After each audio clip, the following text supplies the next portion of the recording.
Today on the Kammer Journal podcast, I am joined by Jack Kammer. He writes about men and manhood and masculinity at malefriendlymedia.com, explaining men since 1983 because we all need to be understood, appreciated, and treated right. And I know this is going to be an exciting conversation.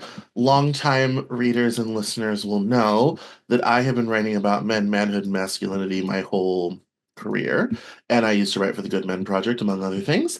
And this is a something that's very close to my heart as I struggled with what that meant in my youth, coming from a religious background that had one script and then moving into another, and how that defined for me as I explored my sexuality, which of course everyone knows I did backwards. I started out as gay and then decided women weren't so bad and became bi and all this sort of thing. And so I always enjoyed these conversations. The last one we had was with a guy who'd really written a really cool book on this. So I'm excited to revisit this subject again. So welcome, Jack, to the Cameron Journal podcast.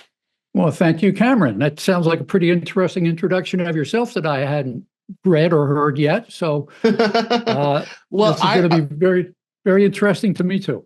Yes, well, I'm excited to hear more about your male-friendly media and how you've been doing this for 40 years. So why don't you start us from the very beginning and tell us about yourself and what you do?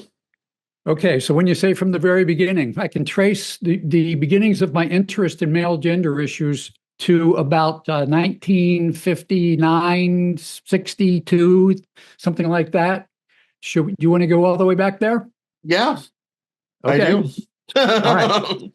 So often what I do is to talk about what we do know about, which is sexism against women, and help to guide people to similar things that amount to sexism against men. So we're going to talk about some sexism against girls and women. We all know that if you come across a young girl who's good at sports, it's not a good thing to say to that little girl, "Gee, Mary, you're really good at sports, ... for a girl." Right. Or you're really good at math for a girl. Or you're really good at science for a girl. Right. What I used to hear is, "Gee, Jack, you're really good with babies for a boy." Now, what do we know about those backhanded compliments that are given to girls? It's sort of a subtle message that these pursuits she's showing talent in and interest in and excitement about and success in, fulfillment in, are really maybe not really for her because she's a girl. And sports and it doesn't meet that science, rigid gender norm. Yeah. Right. Yep. And what is that connected to? What are those rigid gender norms connected to? Those rigid gender norms are connected to keeping a particular set of rights and privileges, call them what you want. Something good goes to one group, and the other group is sort of told to stay in your lane. Yeah. And we're all familiar with the fact that there are a lot of good things in the traditional male domain, careers, government power, money. There were good things in the male domain. We are a materialistic society. And so, of course, we are ready to recognize the importance and value of money, political power. And so we have no trouble seeing what men wanted to keep for themselves and used various sexist stereotypes about girls and women to justify that. Girls aren't smart, girls aren't logical, girls cry too much, girls can't make tough decisions, all of those things. They aren't funny. Yeah. Okay. So we look at the situation for men, and if we look across the landscape, we don't see a female power structure shaped like the male power structure. The male power structure is hierarchical. It's sort of like a pyramid. We could also think of it as sort of an office building. It's real tall. And we as humans are sort of drawn to looking up like, oh my God, look how high that is. And in the case of looking at male power structures, we say, look at all those men up there. We look at the Fortune 500. Look at all those men up there. How come there are no women? It's not fair. True enough. However, we also do not look, after we look at the Fortune 500, we also don't look down all the way at the bottom at the misfortune 5 million. And until we look at the misfortune 5 million, we really don't notice the great stratification between what some men have and what other men have by virtue of being implanted in this male power structure. The male power structure doesn't serve all men equally. It serves a lot of men really, really poorly. Well, so what are the stereotypes about boys trying to maintain as women's domain? No, I can definitely go with you with that. In a male hierarchy, I am in basement parking level C. So it's yeah. I'm a triple minority, so I'm not even in the building. I'm in the parking garage. Well, maybe you're in the coal mines down below shoveling the coal to keep the place warm and to keep the generators running. Exactly. Right? Yeah. Yeah. Yeah. Okay. So let's think about what is the female power structure that telling me to stay in my lane because babies really aren't in my wheelhouse because I'm a boy and I should stay in my lane. What's the female power structure? The female power structure is not a skyscraper. Well, I should mention that at the top of the male hierarchy, there's a big golden dollar sign.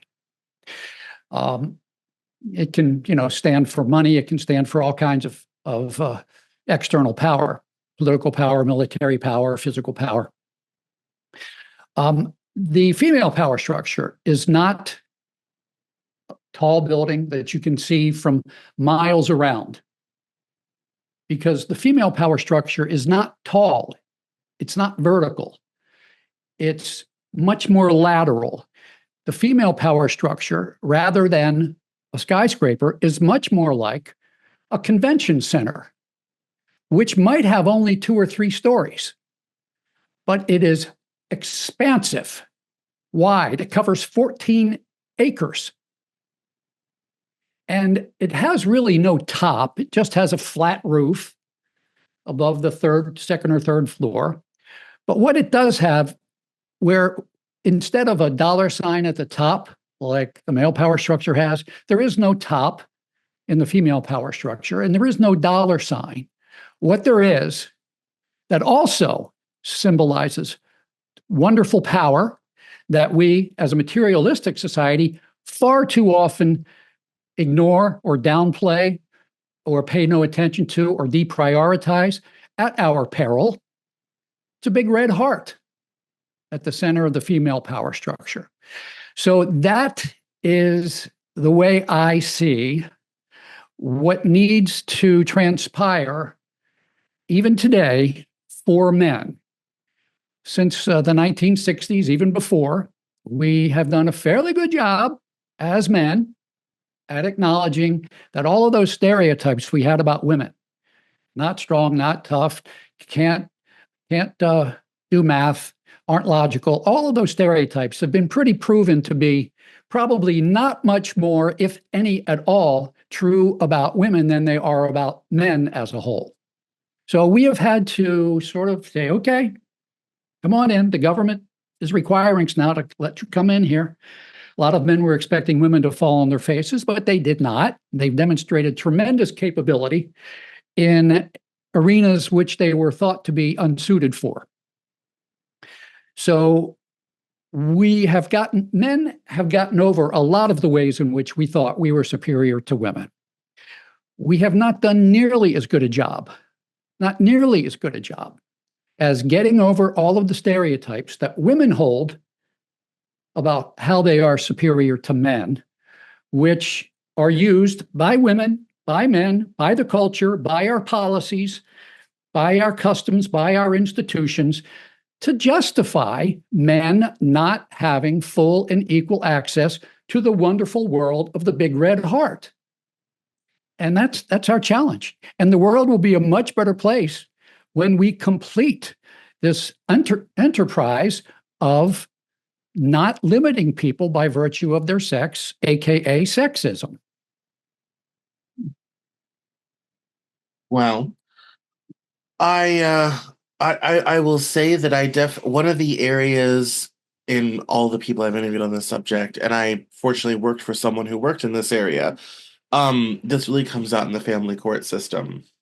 Um, we have this default idea children should go with the mother, not the father, even though she could be totally unsuitable, drug addict. All I've had friends in this situation, sort of thing. We have that sort of default mindset. We still, even though now women out earn men in a lot of cases, we still have this idea that the man should be paying the woman, not the other way around. I mean, you tell a woman she has to pay alimony, and you think you told her the sun has fallen from the sky, the oceans have dried, sort of thing. We still have these sort of rigid power structure and ideas in society. So I love how you talk about the hierarchy of things because I'm autistic. That's one of my three minority things. Um, and so I didn't understand any of this hierarchy stuff for a long time. It just did I didn't see it, didn't care. And this is very common in, the autistic community. We see this stuff, we understand it, we just don't care. We have much more of a flat disk structure view of the world. Um, Sort of thing. And it took me a long time to kind of understand like the social order among men and all this type of thing. And which is why I say in any given structure I'm somewhere on parking level C, because for most guys sort of thing, I have my uses perhaps as a source of knowledge, but as not much else. I was never good at sports. I still can't catch a ball to this day and don't let me throw anything sort of thing. Um, it's I'm reasonably good at driving a car, but it's not my favorite thing to do. When I was in college, I got invited to house parties because I had all the phone numbers of all the girls they were all trying to get with. And so they knew if they wanted girls to show up to the party, give me a call and I will round up the women. So that was how I got invited to parties. How did you get these phone numbers? Well, I mean, it's just because I had the advantage of one, I was raised around a lot of women and I had a lot of female interests. I used to work in fashion. I worked in nightlife, all this sort of thing. I created Denver Fashion Week 2012, sort of thing. So I had a lot of I knew all the TV shows, all this sort of thing. So I knew a lot of this stuff. So it was and because I also was a classically trained flautist who had to deal with 24 women in high school, sort of thing, all 3 times a week in rehearsals, all this type of thing, and sitting in flute sections full of women, all this sort of thing. I found women very approachable. I never had that whole, oh my God, she's a girl, I don't know what's that was never a problem for me. um and so because I was able to hang and get these girls numbers and all this type of thing, I could sit there in my phone and go through and be kind of like, hey, do you want to go out tonight? I know a party, all this type of thing. And then I could show, and I also had a van. I was the man with the van that could seat 7, 6 plus me. So then I could just roll up with my van full of girls. And so a lot of guys became friends with me because I was friends with all the girls. And so that was, so, but beyond that, I'm useful to the regime, but I'm not a part of the regime. And I'm very well aware of that.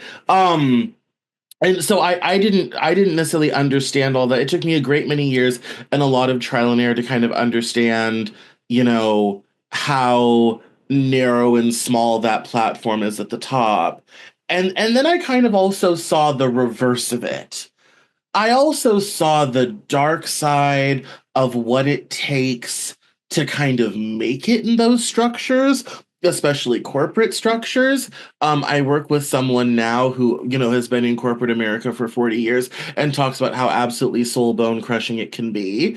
And I get frustrated with women who act like it's, a pants. It's like, it's not Mad Men. That's TV for the average guy, this is not the situation. You are hauling the water of somebody else in some way. Blue collar work is almost more dignifying for most guys because they have a lot more control over it and they have, what they do and they get a result and a reward. It's very nice and linear. Corporate life is not like that at all. It's a lot of office politics, which I'm terrible at playing. I've never survived them well. It's a reason I've never been in a job for 2 years. That's why I do this. Sort of, there's a lot of these other factors involved. And so in all, all of these years have gone by, and I'm closer to 40 than not now.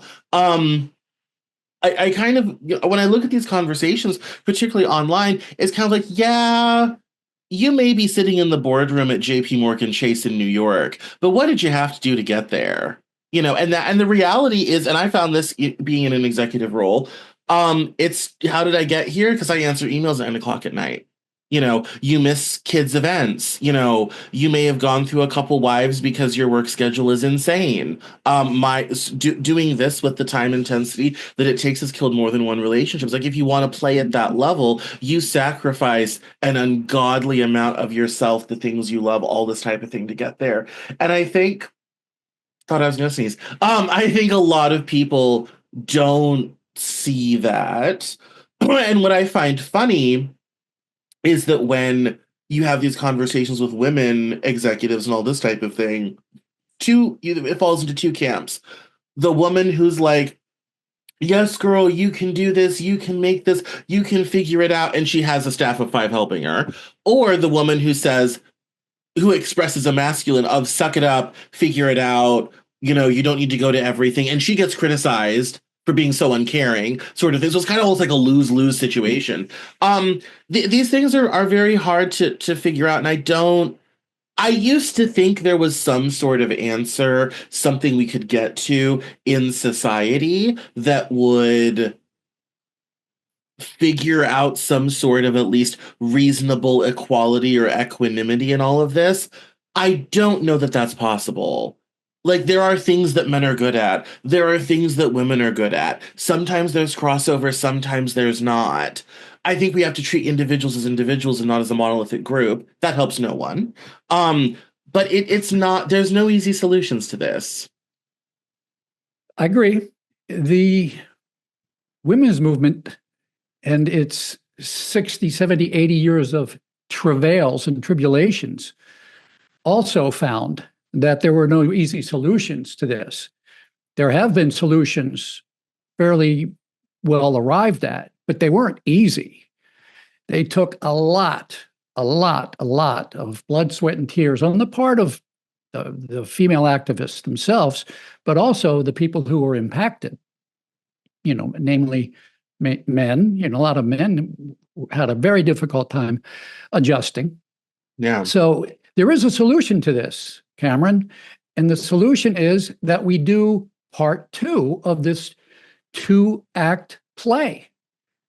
We get on with act 2, and we point out to women that just as there were men who thought they were better than women in some very important fields, there are a lot of women who think they are better than men in some very important fields, chief of which is the nurturing role, parenting role, the familial role, the community role, relationships, basically. And we as a society still are very suspicious of men even getting together.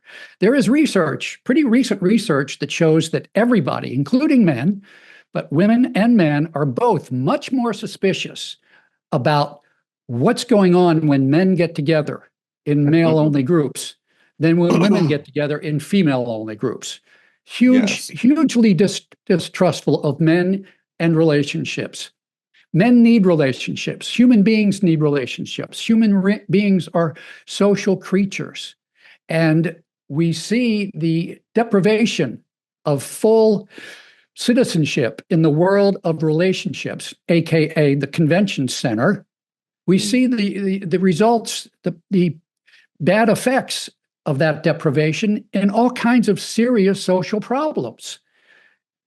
The men in jail,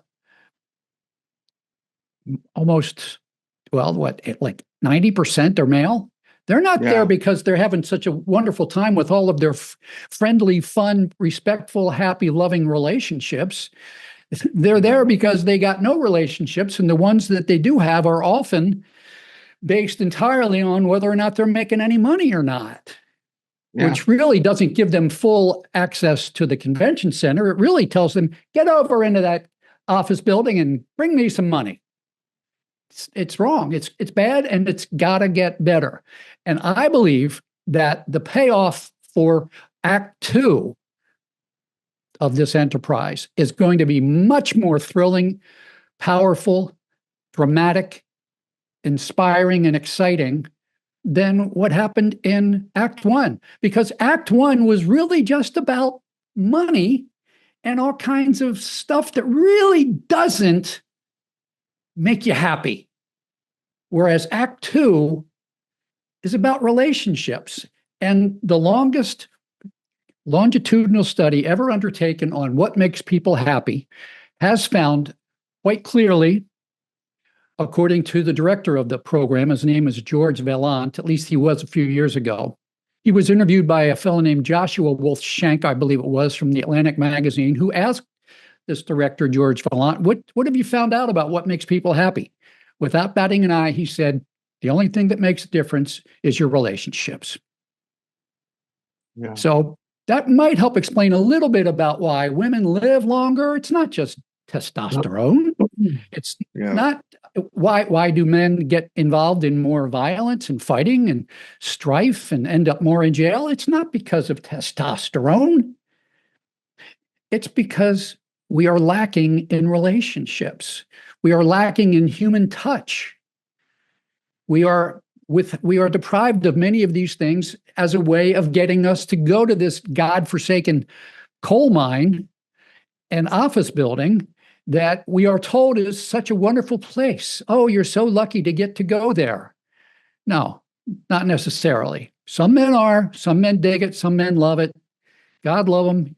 That makes them happy, but it wouldn't make me happy. Didn't make you happy. No, there's the old trope that, women get to exist, and for men, there's an entrance fee to everything, sex, love, children, family, all of it. You're nothing if you can't pay entrance fees for all of it. And it adds up real fast. You can't, if you're a man and you're just out here existing and doing your own thing, you're, a lost cause, sort of thing, people kind of look down on that. We still have that bit of Victorian morality. In the 1850s, there was a big bachelor panic in Victorian England. Women were worried there were too many single men running around.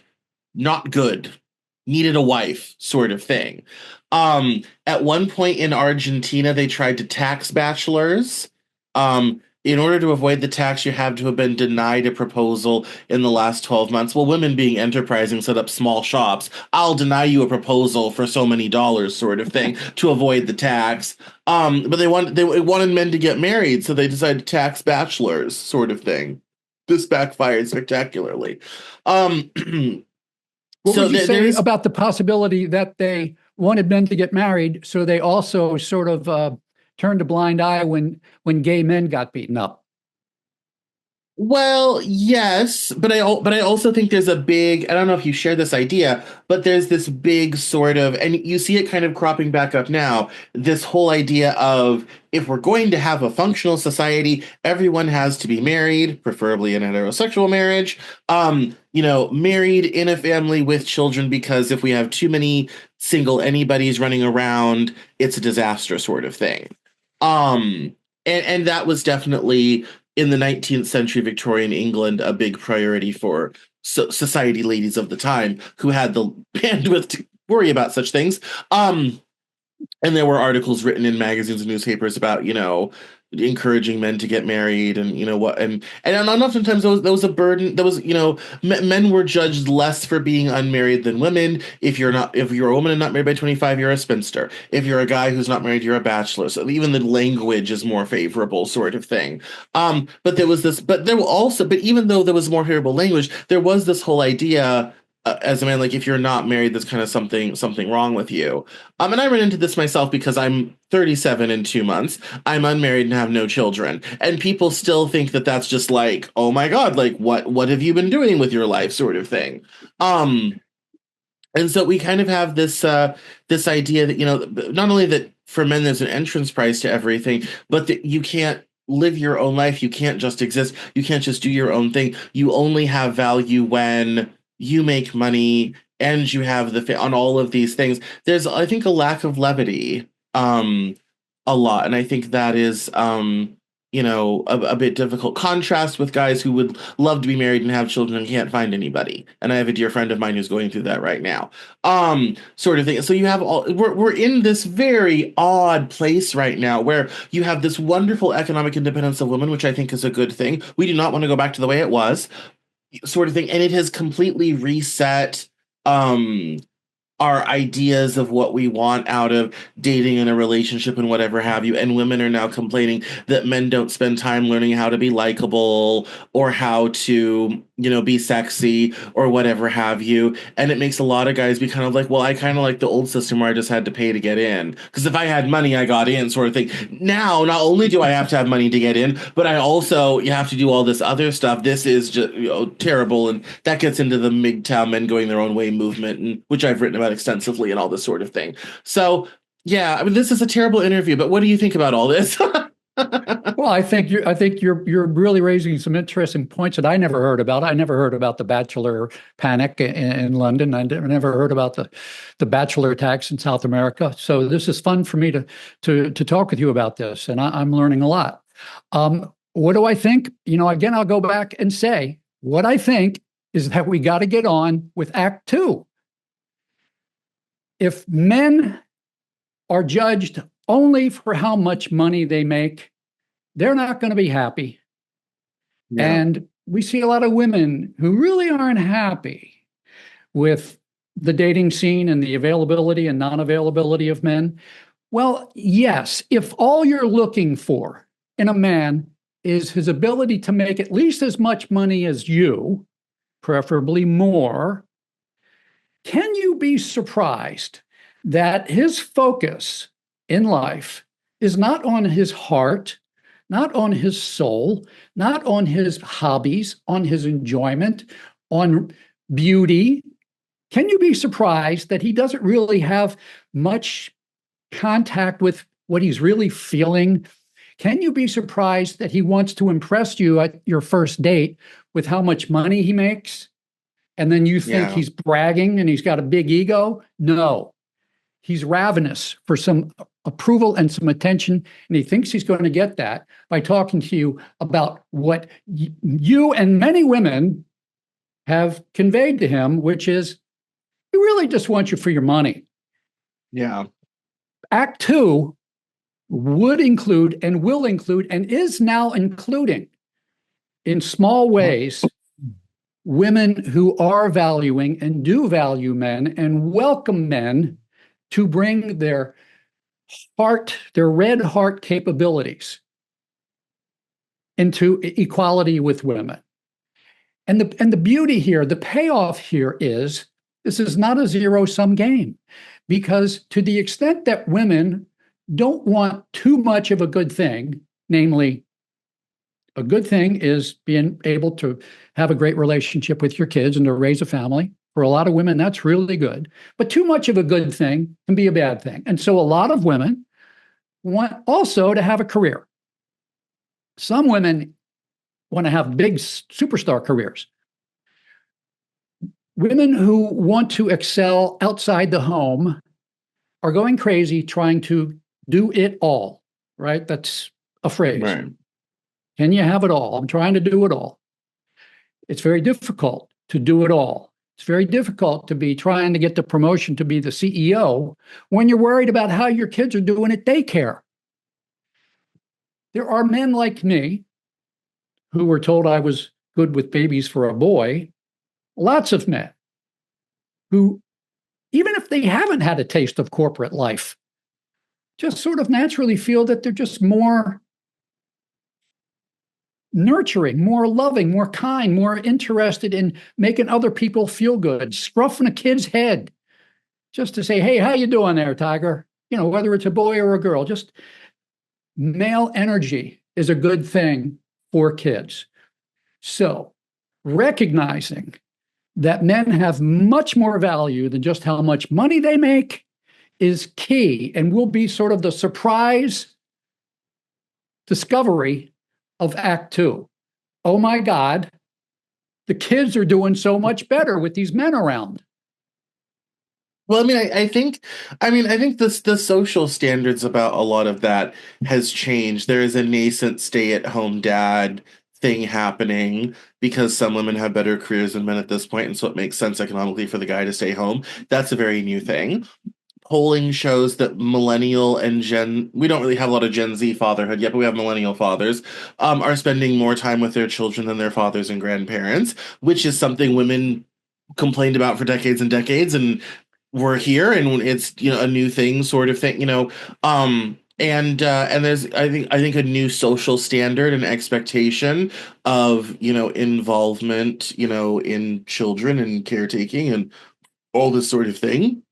There's new expectations in housekeeping. I don't know if you saw it, but there was a story in the Atlantic I think a couple years ago, about the guy who realized that his wife divorced him over leaving a cup by the sink, not because really about the cup, but really had more to do with his just not caring about the upkeep of their shared household together, and him not really being mindful of her and her desires and needs and all this sort of thing. And he was lampooned in social media and all this sort of thing, and it was, emblematic of the problem with men, and there was a whole, discourse about that on Twitter. And so I think in a lot of that, social times have changed.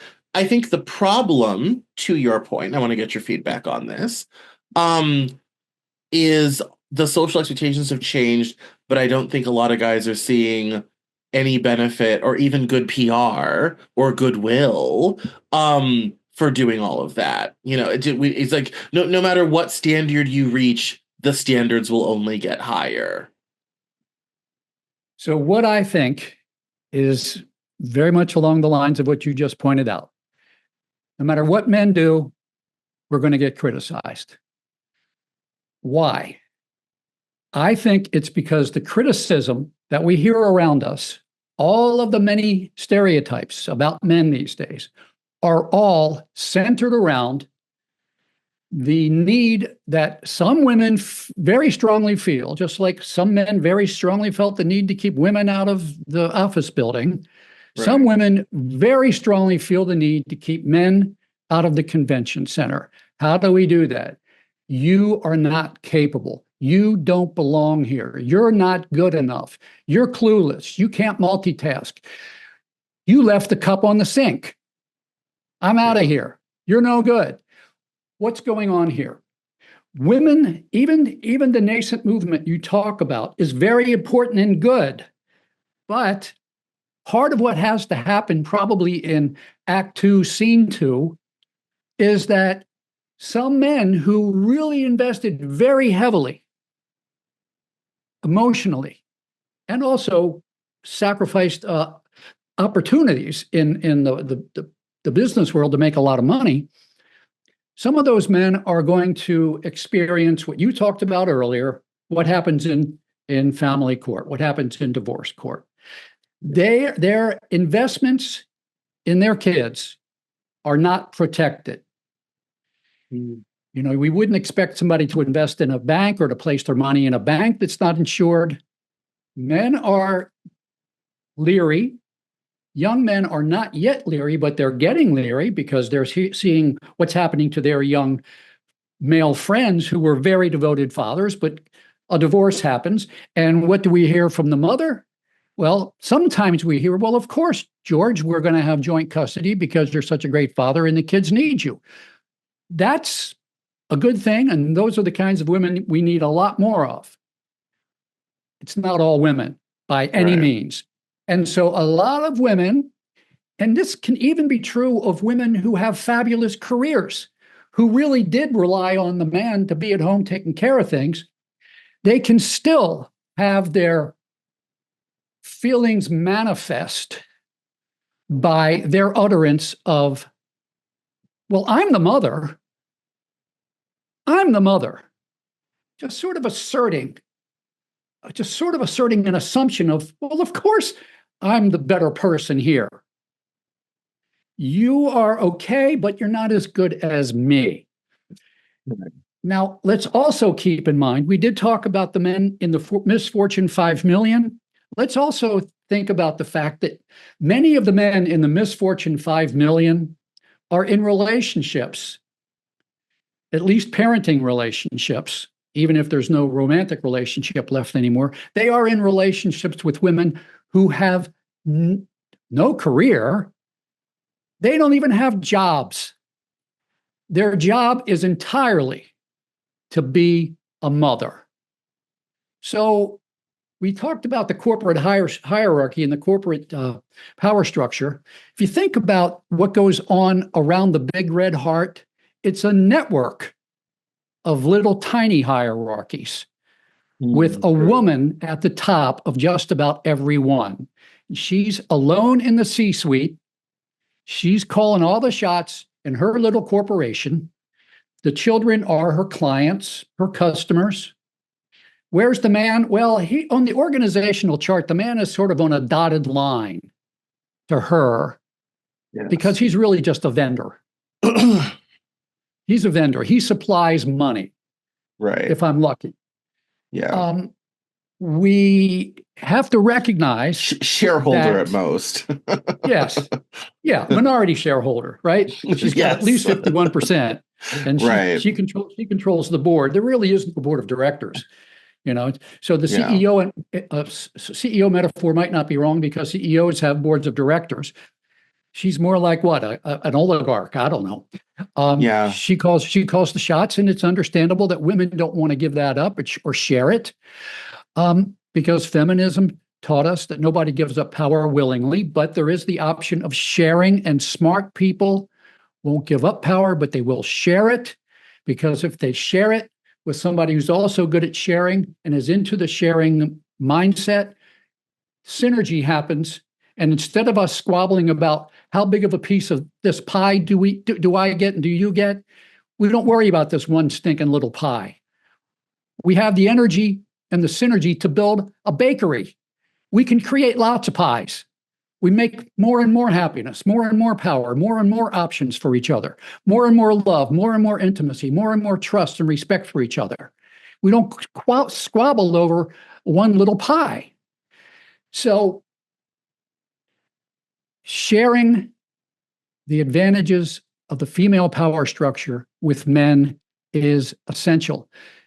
Part of that will happen in scene 2 of Act 2 is that there are going to be some very unhappy men who face divorce. And there has to be a movement. There has to be some political leadership. Probably can't happen at the federal level because family law is regarded as a state matter, although I think we could make a pretty convincing argument for why domestic law should be a civil rights matter protected by the Constitution. But be that as it may, one way or another, we need to establish a rebuttable presumption for joint custody in the event of divorce, so that men know that if they invest heavily in their kids and the wife comes home and says she's fallen in love with the tennis teacher and she's leaving and taking the kids, he knows that he is not going to be obliterated and annihilated as a parent. He can say, well, I'm disappointed, but I wish you and Larry much happiness. And let's sit down and figure out how we're going to arrange our mutual parenting, shared parenting with the kids. Nice and relaxed. Nobody has to go to court. Nobody has to lawyer up and fight to the death. It's just nice and calm and cool and collected. But only 3 states, according to the National Parents Organization, which in my estimation is the best advocate for shared parenting in every state in the nation, only 3 states get an A from the National Parents Organization. 3 states get an A for their shared parenting laws. Other states have shared parenting laws to the extent that they allow it. Some will even favor it, but not really, because they don't have any mechanisms for making sure that temporary custody orders in favor of one parent get delayed by that parent's lawyers, so that in 4 years, that parent can go to the judge and say, Your Honor, the children have been with me for 4 years, so let's not disrupt them. And so it becomes a sole custody situation. There are many, many nuances that need to be worked out in making sure that men feel protected in doing what women ideally want men to do. Please support me in my career. It's going to be good for you. You won't have to make as much money because I'm going to be making a bunch. It'll be better for the kids. Let's do this thing. But men know one way or another, just if nothing but through folklore and hearing from really sad and bereft and suicidal men at the bar. Oh, yes.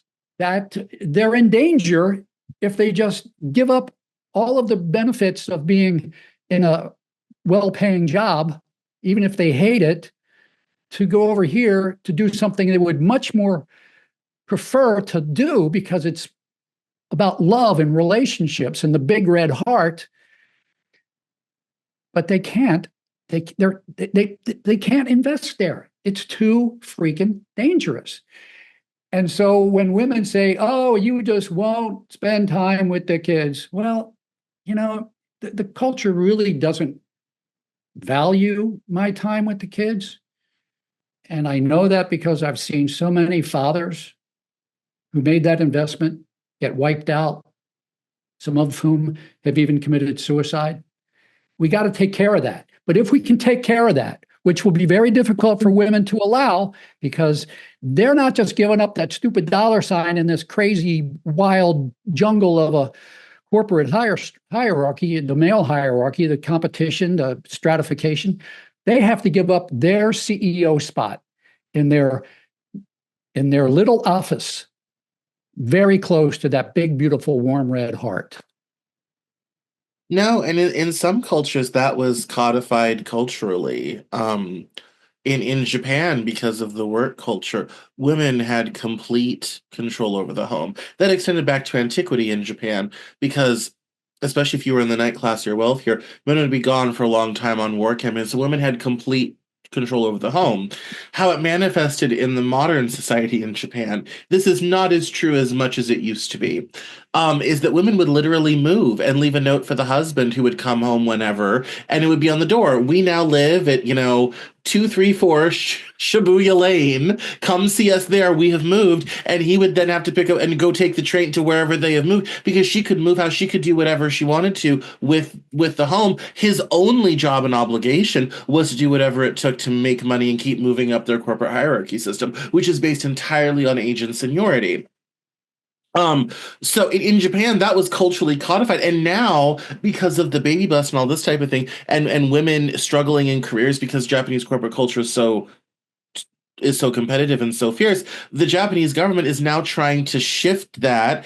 They have parenting classes for men, that paid by the government, so that men are more involved in the home. They're trying to get, companies to adopt daycare policies so women can stay. They're trying to even this out. What was this ancient sort of cultural agreement of men, you can do anything you want, but the minute you cross this threshold, your power ends and the woman rules. I mean, that was how they lived in Japan, really and truly, as a manifestation of what you're talking about. And they're trying to fix that in order to raise the birth rate, because women don't necessarily want to be stay-at-home wives and what they want to have careers, but the corporate culture is so punishing that having a child, that's the end of your career in Japan. So they're trying to even this out. Moderate success. It's still not going well. South Korea faces the same problem because they still have a very similar corporate culture. So yeah, it is a very difficult thing. Before we go, I want to ask you about, I was reading over your information, and it seems like you've written several books, and there's been a whole journey on your publishing journey. And I'd like to ask you about some of your books, what they are, what they're about, and give us a little bit of flavor of what that's all about. Okay, so it sounded like you sort of want to wrap up in a few minutes? Not necessarily. I just want to make sure we touch on your books. Okay, so the first book I wrote was called Goodwill Toward Men.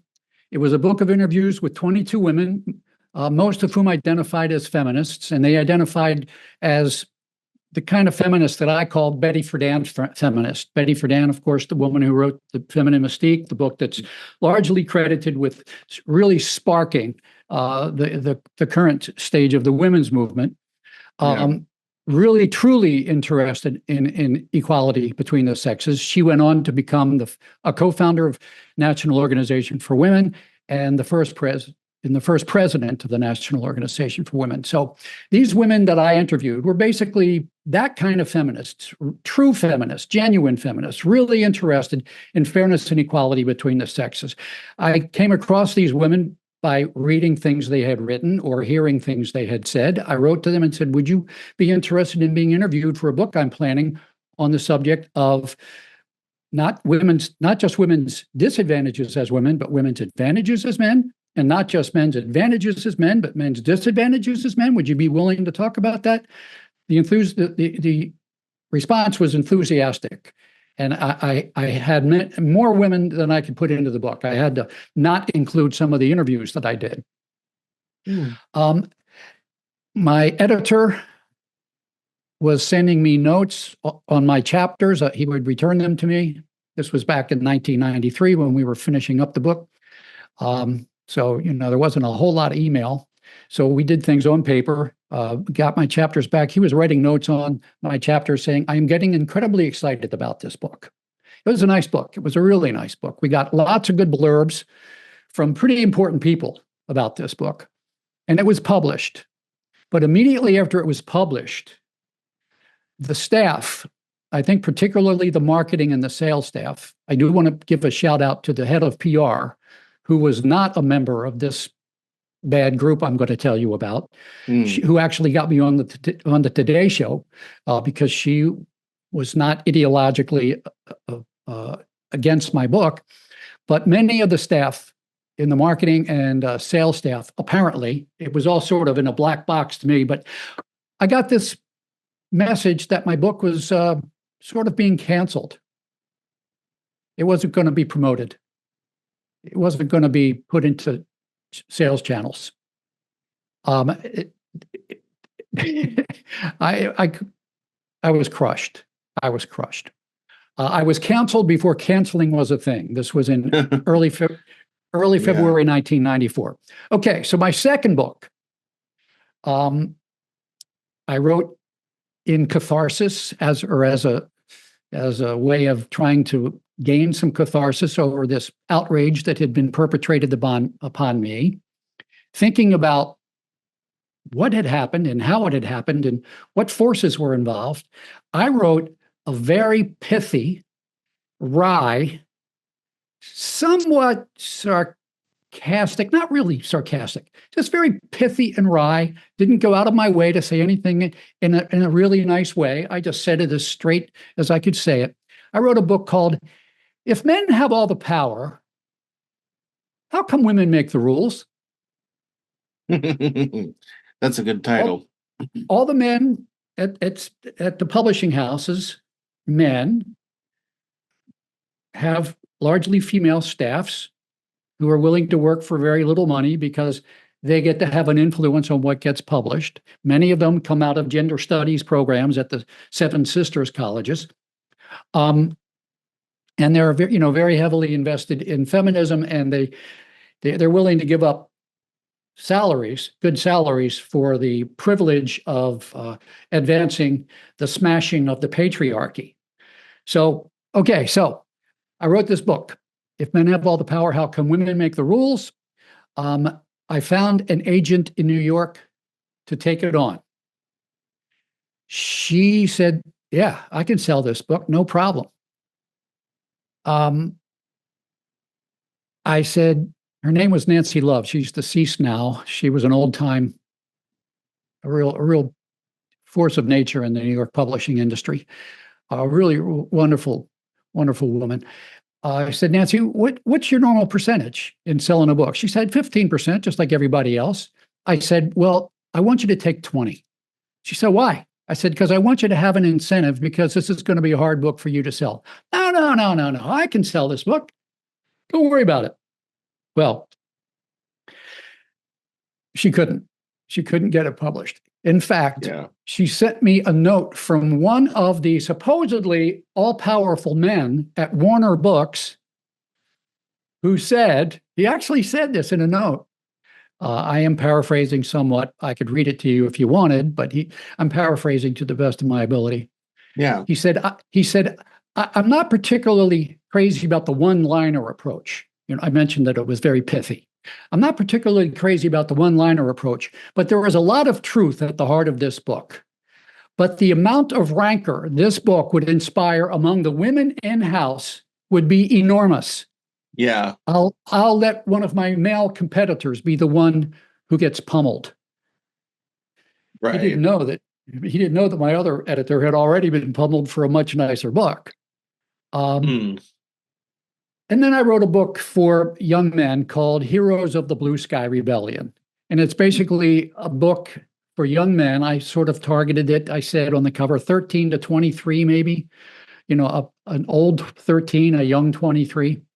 A book that, I wish I had had for me when I was trying to figure out all of this crazy stuff about how it's supposed to be a man's world, but it really doesn't seem like it. So how do I navigate all of this? How do I achieve happiness in a world that tells me my ship, my machine, my mechanisms for achieving happiness are over here in this kind of dull gray office building with that big dollar sign at the top. That's where you're going to make your happiness. And I'm like, no, this is not where I want to make my happiness. I'm not going to be happy there. That book, I didn't even bother trying to get published the old-fashioned way. I just published it myself on Kindle Desktop Publishing, a division of Amazon. Right. Unfortunately, guess which book sells the best, even today? And I'm not saying it's a bestseller, but of all of the books that I have, of the 3 books that I have, and with my limited marketing skills and interests, the book that sells the best and the most is the acerbic, wry, pithy, not very nice one. And I think that's because Well, people do love a scandal, don't they? Well, I think it's because men are fed up with having Well, to. yes. I mean that too, Yeah. Yeah. It's So there you go. Those are my 3 books.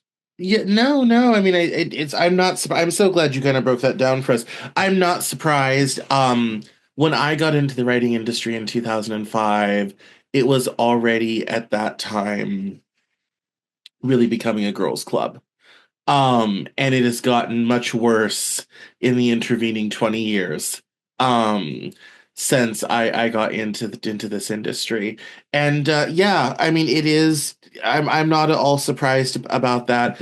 Even some of the top spots at big publishing houses are now controlled by women. Publishing has definitely taken a turn towards women, and it is definitely hard to broach some subjects, all this type of thing, get certain projects published and moving. Women tend to read more than men anyway, so it's even, difficult to get contracts for all that stuff anyway. And so thank goodness for self-publishing and also indie publishers over here at Something Other Publishing. We, for indies, all this type of thing to provide outlets, for those other things.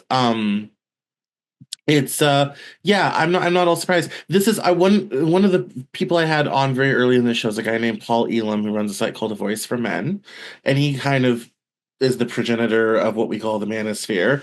And I remember in those days it was I be part of the reason I became a little bit popular is because I was one of the few people that covered the manosphere but didn't do so contemptuously. I didn't come in and presuming that they were all wrong and crazy. I was just like, well, let's see what this is, and find out what these complaints are and all this type of thing. In college, I'd interned for a family law lawyer who specialized in defending men in the family court system. So I had already kind of had an introduction to this world.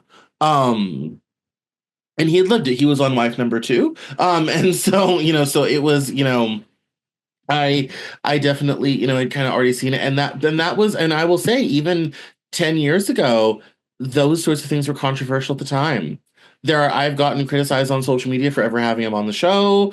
To this day, it's kind of like, oh well, that guy, sort of thing. And people, I mean, it is. I have not written a ton about manhood masculinity recently, I've done a couple podcast episodes on it, and one was in late fall, and this will be another one. It will air down the road in April and May.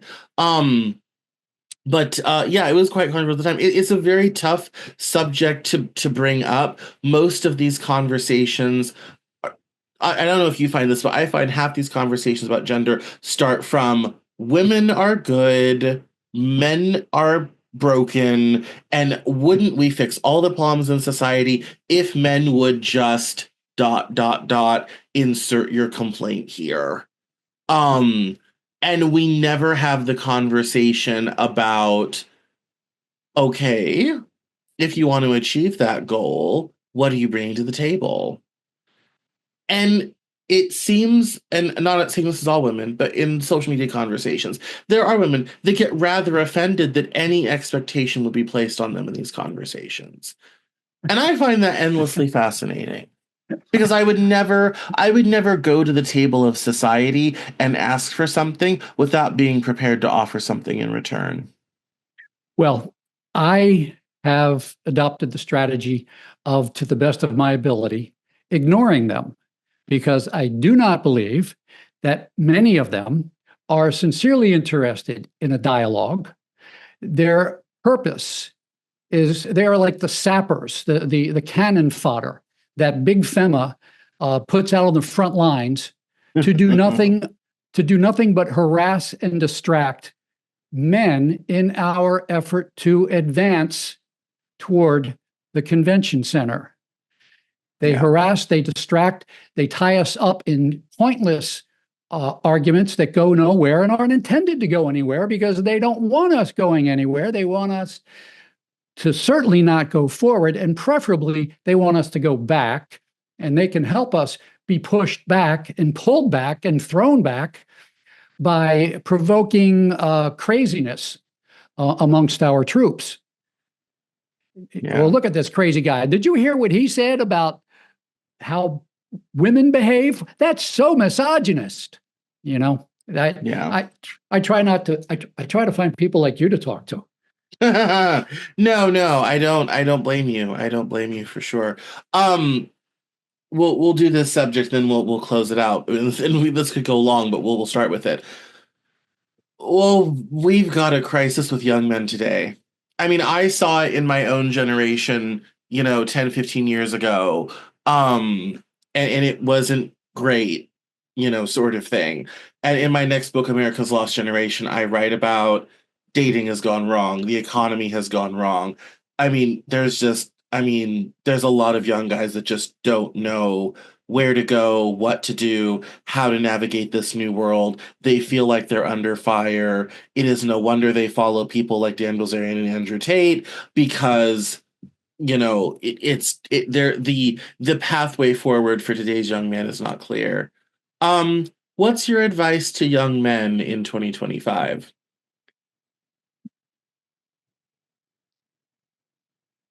Do not feel like you're alone. You are not alone. If you feel confused, sad, depressed, angry, don't think you need to keep it to yourself in shame because you're afraid you have a personal problem. Because, Andrew Tate, he's doing great being an idiot. No, do not betray what you're feeling. Trust what you're feeling. Don't hide what you're feeling. Reach out to your buddies and ask. And girls, too. A lot of girls really do have some empathy for what they see going on with intergender relationships, even in high school. Talk. You don't need to be forceful. Sometimes just holding up a candle in the darkness can work wonders. Sometimes just saying to a group of girls who you've heard saying, boys are scum and girls are rule and boys to rule, sometimes just saying, hi, I couldn't help hearing what you just said. And I don't want to get into an argument, but I just want to say, it really makes me sad to hear you say things like that. And if you would want to go out for a cup of coffee, I'd love to talk with you about this if you'd be of a mind to. And if Yeah. it's a constructive conversation, continue it. If it's, oh, well, let us take out our little tiny violins for you, as if you haven't run the world for 500,000 years, that kind of stuff. Right. But, your buddies as well. Take your conversations, your feelings, your thoughts, your doubts, your confusion to your buddies, because it's not anything to be ashamed about. Young men and boys are not the ones who have anything to be ashamed about. Young men and boys have grown up in a world where they have never benefited from supposed masculine male privilege and the oppression of women. Never. And they wouldn't want to. So if there's anybody who needs to be ashamed, and I don't know that shame is, really good for anything, but if there's anybody who should be ashamed about the current state of affairs, it's really not boys and men who are the aggressors here. It's really not boys and men who are digging in their heels and saying, no, we cannot have any more social progress. Now, there are people like Andrew Tate who are trying to go backwards. We need to offer the boys who are seeing him as the only person who's talking their language, we need to offer those boys an alternative. Leaders who are willing to, make difficult calls, have conversations that a lot of people don't want to hear, to be willing to be wrong, to be willing to put forth possibilities that might be right, but might be wrong. But the conversation has to start. And the conversation isn't what's wrong with boys and men and how do we make them behave and why can't they be more like women. The conversation needs to be, what do men bring to the table that you don't want to see on the table? Why don't you want men to be equals in your domain? What are you afraid of? Do you really think we might be better than you in some ways? Because that's often what people who criticize and belittle others really think. You need to criticize us to make yourselves feel more secure about your comparisons to us. That kind of, we need to get off the defensive for one thing, and that gets us off the defensive. We're not defending ourselves. We're pointing out to you that you have some things that you need to explain about what you think and what you feel and your attitudes and your privileges. A gentle offensive, which would be, maybe Act 3 or Scene 3 of Act 2. It's going to be dramatic, and there's going to be conflict, but it's going to have a happy ending. Well, very good. Yes, that's wonderful advice, and I agree with you. I think there's definitely more conversations there to be had.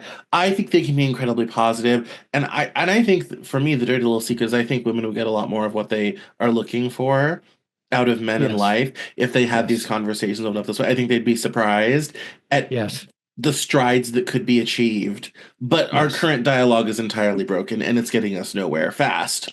So.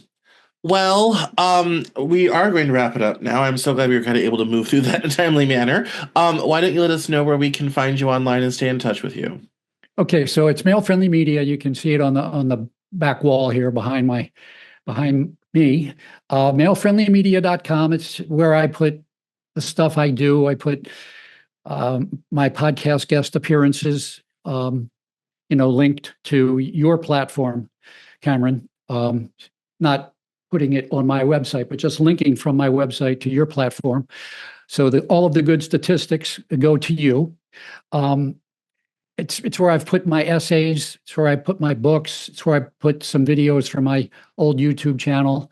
I have a new item in my top menu about the backlash that I think women are very much involved in. The backlash trying to keep men from getting equal access in the convention center. So it's where I am online. All right. Well, thank you so much for coming on the Cameron Journal podcast. Thank you so much for having me, Cameron. Really and truly, this was really fun. I learned a lot, and I hope we get to talk again.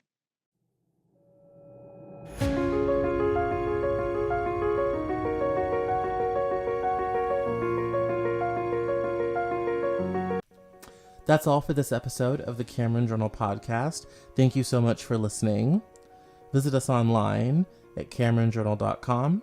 We're on Facebook, Twitter, and Instagram, and I love to talk to my followers and listeners, so please feel free to get us on social media at Cameron Cowan on Twitter, and we'll see you next time on the Cameron Journal podcast.